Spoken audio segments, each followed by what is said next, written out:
It was an odd 24 hours on the floor of the United States Senate as Texas Senator Ted Cruz used a faux filibuster speech for more than 21 hours to make his point on defunding the Affordable Care Act. Anyone who is trying to make this a battle of personalities is trying to change the topic from the topic that should matter.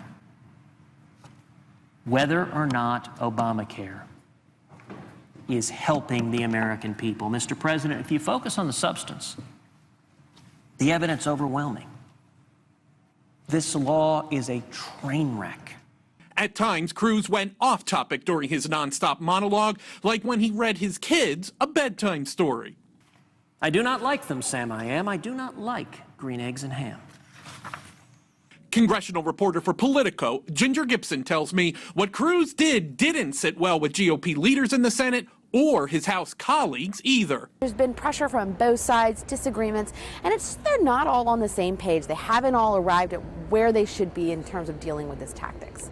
A first vote to allow for debate on the House bill which defunds Obamacare cleared the Senate Wednesday afternoon 100-0, including a yes vote from Cruz and his supporters. Now, Majority Leader Harry Reid can start debate on making changes to it. They will likely use a 50-vote margin to strip out that defund legislation that came from the House. That means they're going to send back to the House what they're calling a clean CR, something that would keep government open but not accomplish the goals that many Republicans had hoped.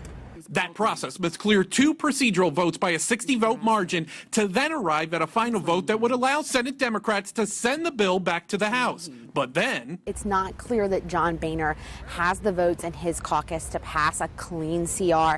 He would have to go to Democrats, which would cause a big problem for Republicans who've been unhappy with Boehner when he's done that in the past. Leadership is now considering attaching a 1-year delay to the individual mandate to the CR. That would then require sending it back to the Senate.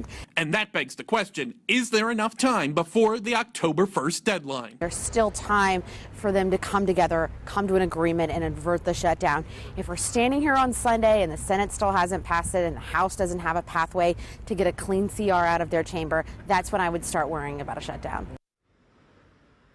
And as we see there with that reporting tonight, this is still a very messy, complicated situation. A lot of Capitol Hill insiders think a final vote in the Senate might come sometime on Sunday. However, there is some talk that Republicans might be coming up with some type of compromise with Democrats in the Senate to move that up so that their colleagues back in the House may be able to get that stripped down, clean continuing resolution a little earlier to see what they do with it, because as we know, we are 5 full days away from that October 1st deadline. They will be working here on Capitol Hill the rest of this week and right into next week, right up probably to Tuesday at midnight.